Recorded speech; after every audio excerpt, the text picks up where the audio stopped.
Hey everybody, welcome back to my channel. And oh yeah, it's time.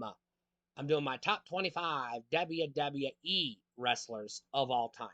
Now, two things. One, they have to be a prolific professional wrestler that I've heard of to make this list. And two, they have to have primarily, not exclusively, primarily found their fame in the WWE, formerly WWF. So no WCW wrestlers are on this list, no AEW wrestlers only on this list, no New Japan, none of that. They have to have been famous in the WWE or, like I said, WWF prior to the name change.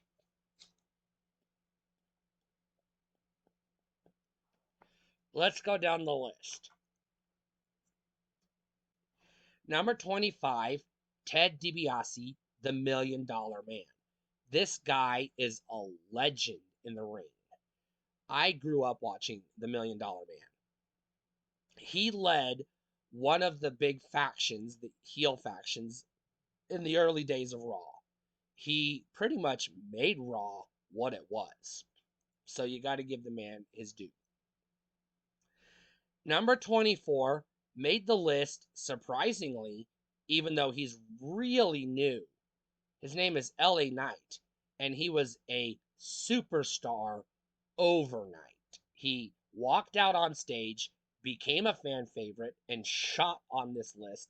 Almost could have risen higher, but we're gonna have to watch him, his career with gusto. Very energetic, very charismatic, very electrifying, and a damn good performer and a damn good wrestler. Number 23, AJ Styles. He does not get his due by the WWE. They are underutilizing AJ Styles for as good of a wrestler and as a character as he is. Sometimes they push people that I'm like, please stop. We aren't interested in Roman Reigns. We aren't interested in XYZ. We want more AJ Styles. Can we please get more AJ Styles? And they're like, but what about this guy you don't like? No, no. But moving on. Number 22, King Corbin. Now, I started watching him when he was Baron Corbin, and then he became King Corbin. No, I take that back. He started out as Baron Corbin, but I started watching him when he was King Corbin, and then he went to Mopey Corbin, Happy Corbin, Corbin, and whatever the fuck he is now. He has also, like AJ, got the shaft. However, he's still one of my favorite wrestlers, and he's a damn good pro. He's a pro fucking wrestler. Number 21 is the Heartbreak Kid himself, Shawn Michaels. HBK is a fucking legend in the ring. Now, controversial? Goddamn yes. But we don't need to get into that. He's a good performer. We're only talking about him as a performer, not as a scumbag human being, which a lot of these people are actually behind the scenes scumbag human beings. Shawn Michaels was just a damn good character, and he adapted to the changes.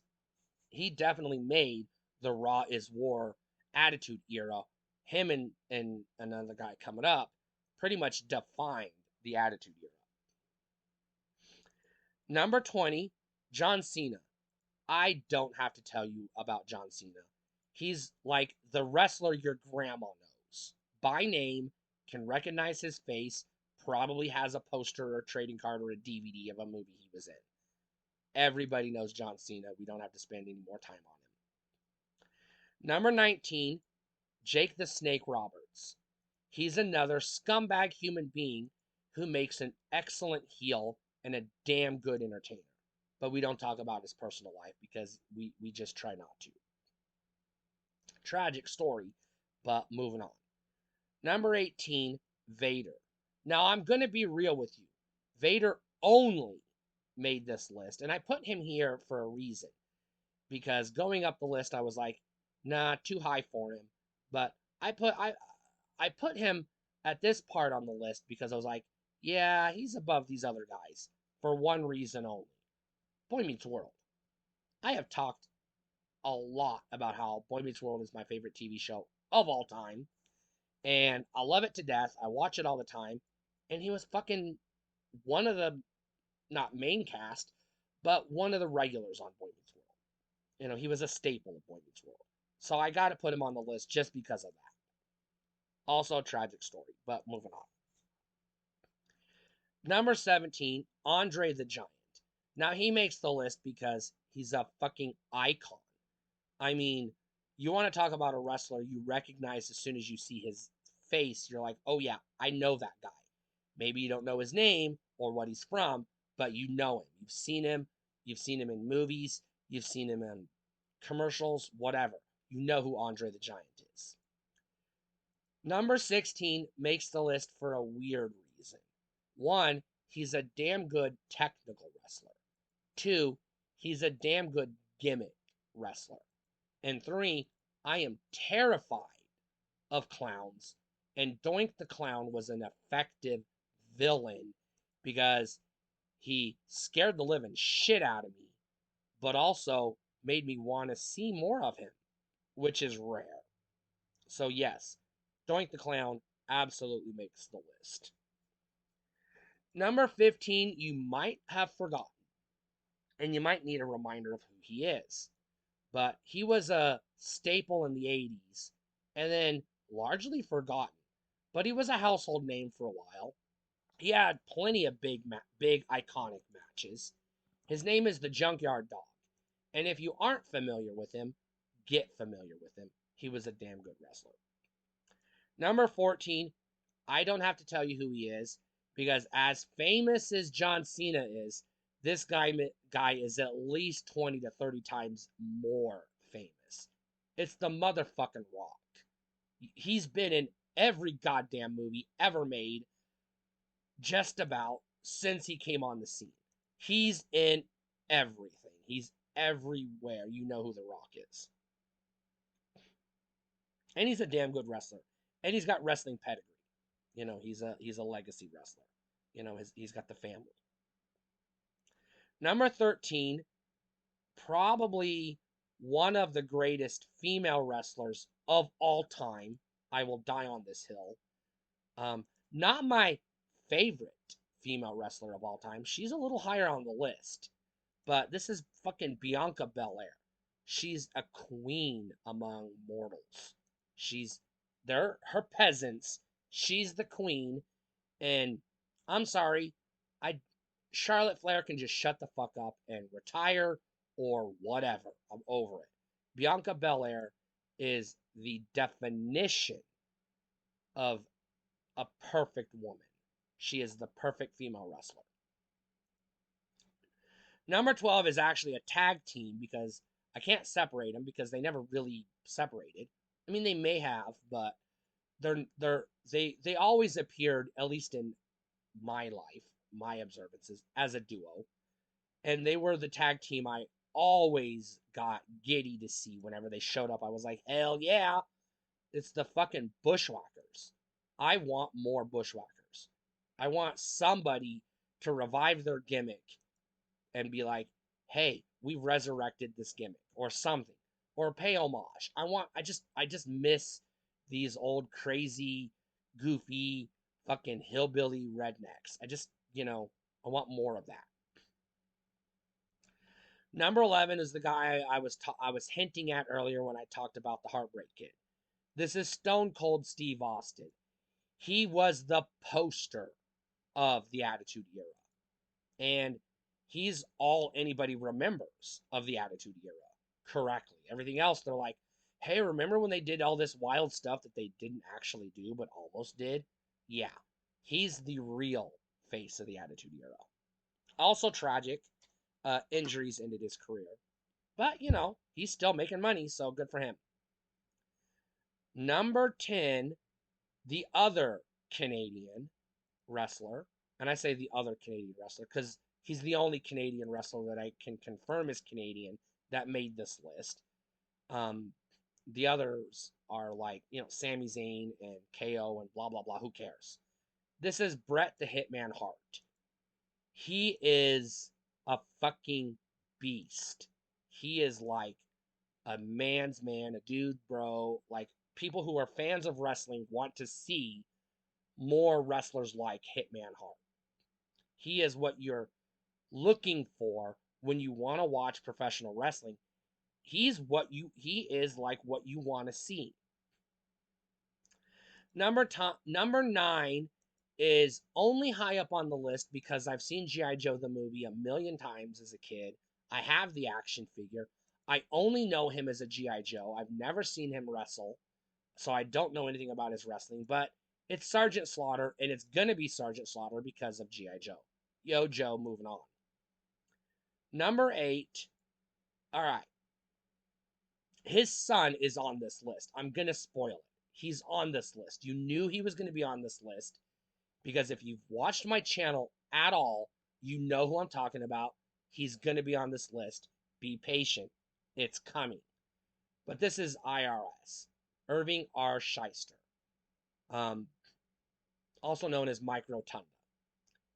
And he's had other names, but I knew him as IRS. He is just a legend in the field. Whenever I saw IRS, I was like, fuck yeah, show me more of this guy. And when I found out who his son was, he was already one of my favorite wrestlers. And I found out he was IRS's kid. I was like, fuck yeah, dude. Fuck yeah. Tragic, but it is what it is. Number 7, I've already talked about his daughter, who is, the less we talk about her, the better. But Ric Flair is the man, the dude, the guy. He is like one of the reasons professional wrestling became a legitimate thing in the 80s and 90s. He is like why we're still talking about professional wrestling today, why it didn't fade into obscurity like American Gladiators did. Number 6 is my favorite female wrestler of all time. I would be floored if she watched this video. I would be like, hell yeah, thank you, babe. She's amazing. I love her in everything she does. She's my favorite female wrestler. And she's gonna be on the list of greats of all time. She's in the running. I follow her on Twitter, and she's a joy to follow on Twitter. And every time I see her make an appearance, I'm like, yay, go Nikki. Nikki Cross is the fucking... Fuck you, Becky Lynch. Nikki Cross is the man. Nikki Cross is like the goddess among professional wrestlers. I am angry that they don't give her the push she fucking deserves, or the respect she fucking deserves. And kudos to her for putting on the mask and being Nikki ASH when we all knew she didn't want to, but she was like, hey, I gotta save my job. And she's an amazing woman behind the scenes too. She's actually studying to get a PhD. So go Nikki. Number 5, I'm just gonna say his name, and you know why he's number 5. It's The Undertaker. I don't have to tell you who he is. You know who he is. Number 4, I've already did a very bad impersonation of him at the beginning of this video. It's Macho Man, Macho King, Randy Savage himself. Now, he makes the list for so many reasons. 1, my childhood. I grew up watching the Macho Man. Number 2, I eat Slim Jim to this day because of him. Number 3, he was like the face. Him and another guy coming up were the face of wrestling. Not just the WWF, but I mean of wrestling. And dude was in Spider-Man. Fuck yeah. Number 3 should be higher on the list, but he isn't because 1, he's dead. And I am still devastated that he died. I've already talked about his dad, so you know who he is. I've done a tribute video to him, so you know it's Bray Wyatt. No more suspense. Bray Wyatt is a goddamn legend. He's a fucking Hall of Famer. He was a Hall of Famer from the day he came out of his mother's womb. He was like, let's do this thing. He was ready. The world wasn't ready for him. The world didn't deserve him, and the world is empty without him. And I am so angry that he died the way he did because, like, god damn it, man, that hurts. Bray Wyatt is just a fucking legend, and he was bred to be a legend. And god damn, I don't even like talking about him because it still hurts. But Bray Wyatt is one of the greatest fucking wrestlers of all time, and he would have made this list had he not died. I'm going to tell you that right now. He is not on this list because of, Kurt Cobain became famous after he killed himself. No, this because he didn't kill himself, Bray Wyatt. But no, Bray Wyatt was on this list before he died. And I made this list before he died. And after he died, I was like, oh man, oh my God. I don't want to talk about it, but I have to. Number two is the very definition of human sewage dressed up to entertain human beings. It's Hulk Hogan. He's a scumbag piece of shit, but he's a damn fucking good wrestler. And he's number two because he is not worthy of number one. Although, if number one didn't exist, yeah, Hogan would be number one. But the motherfucking Miz, man, my God, I fucking love the Miz. I will watch anything he does. I am mesmerized when he comes out. I am like, yes, please, give me more Miz. The Miz is the greatest fucking wrestler of all time, and it pisses me off how he gets treated. But also, he's still the star of Raw. Even though he never really gets used, he still shows up, does his thing, and then goes away, and everyone's like, fuck yeah, more Miz. Greatest wrestler of all time. Thank you very much. Stay cool.